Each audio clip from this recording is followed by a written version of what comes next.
Assalamualaikum warahmatullahi wabarakatuh. Halo teman-teman semuanya, perkenalkan nama saya Rizka Novianti dengan NIM F1011251012. Pada video kali ini saya akan mengeksplorasi latar belakang suku, bahasa, dan budaya saya. Saya berasal dari keturunan suku Bugis, tepatnya di daerah Peniti Dalam 1, Kecamatan Segedong, Kabupaten Mempawah. Asal suku saya berawal dari nenek sebelah ibu yang berasal dari Sulawesi yang dikenal dengan tanah kelahiran suku Bugis. Perjalanan nenek saya hingga sampai di Kalimantan Barat ini berawal dari keberanian nenek dan para sepupunya untuk memutuskan merantau ke Kalimantan Barat, tepatnya di kota Pontianak. Mereka hanya modal keberanian untuk mencari nafkah dan membangun masa depan sendiri. Hingga pada suatu ketika nenek bertemu dengan kakek yang memang penduduk asli Kalimantan Barat. Setelah itu mereka menikah dan hingga sampai saat ini kami sekeluarga menetap di Kalimantan Barat. Teman-teman, bahasa yang saya gunakan dalam keseharian adalah bahasa Melayu Pontianak. Alasan tidak menggunakan bahasa Bugis kemungkinan besar karena faktor lingkungan sekitar tempat tinggal saya lebih banyak berkomunikasi dengan orang yang menggunakan bahasa Melayu Pontianak. Selain itu, dari kecil saya juga tidak ada diajarkan untuk menggunakan bahasa Bugis dalam sehari-harinya. Sehingga sampai saat ini saya hanya mengetahui sedikit kosakata dari bahasa tersebut. Bahasa Bugis juga memiliki ciri khas tersendiri, baik dari segi tata bahasa maupun kosakata yang penuh maknanya.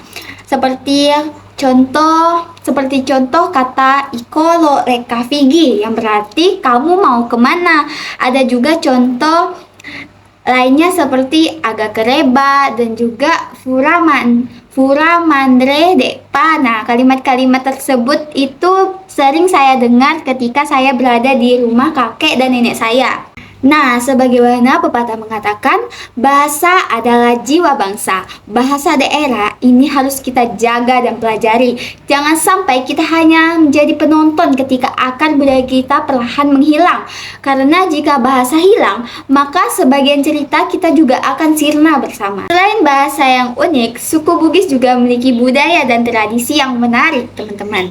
Salah satunya adalah tradisi dalam suku Bugis, yaitu pada saat melakukan acara pernikahan yang dikenal dengan adat Palawa atau disebut dengan Tandu. Nah, adat ini tuh dilaksanakan pada bagian merola. Merola itu biasanya pemindahan pengantin wanita ke rumah mempelai pria, yang dimana pengantin wanita itu akan ditempatkan di dalam tandu dan tidak boleh menginjak tanah saat menuju rumah mempelai pria. Hal ini diartikan sebagai simbol perlindungan terhadap kesucian pengantin wanita dan juga penghormatan terhadap kehormatan keluarga kedua belah pihak. Budaya suku Bugis juga sangat mempengaruhi cara pandang saya, terutama melalui bahasa yang pernah saya dengar dari kakek dan nenek saya. Meskipun saya hanya mengerti sedikit kosakata dalam bahasa Bugis, setiap kata yang mereka ucapkan membawa makna yang mendalam. Hal yang saat ini ingin saya lestarikan adalah penggunaan bahasa Bugis itu sendiri. Budaya dan tradisi seperti palawa pada pernikahan serta nilai-nilai kehormatan saling membantu yang selalu menjadi dasar kehidupan masyarakat Bugis. Sebagai generasi muda yang berasal dari keturunan Bugis dan tinggal di Kalimantan Barat, saya merasa memiliki tanggung jawab untuk melestarikan akar budaya. Hal-hal kecil seperti mencoba berkomunikasi dengan bahasa Bugis kepada kerabat yang masih menguasainya, menghargai makna di balik setiap adat istiadatnya, serta menerapkan nilai-nilai budaya dalam kehidupan sehari-hari, merupakan bentuk nyata dari upaya saya. Saya juga ingin membagikan cerita dan nilai-nilai positif dari budaya Bugis kepada teman-teman sekalian, agar nilai-nilai luhur ini tetap hidup di tengah era perkembangan zaman ini. Saya merasa bangga bisa jadi bagian dari keturunan suku Bugis, sekaligus menjadi bagian dari masyarakat beragam di Kalimantan Barat, yang mungkin rata-ratanya penduduk Melayu. Identitas ganda ini menjadi ciri khas diri saya, tetapi juga menjadi energi yang kuat untuk membentuk cara pandang saya terhadap dunia. Bagi saya, menjaga hubungan antar budaya leluhur dan lingkungan sekitar merupakan anugerah yang berharga, karena dari situlah kita bisa belajar untuk menghargai, memahami makna kebersamaan, serta hidup berdampingan dengan harmoni di tengah keragaman yang ada. Sekian dari video kali ini.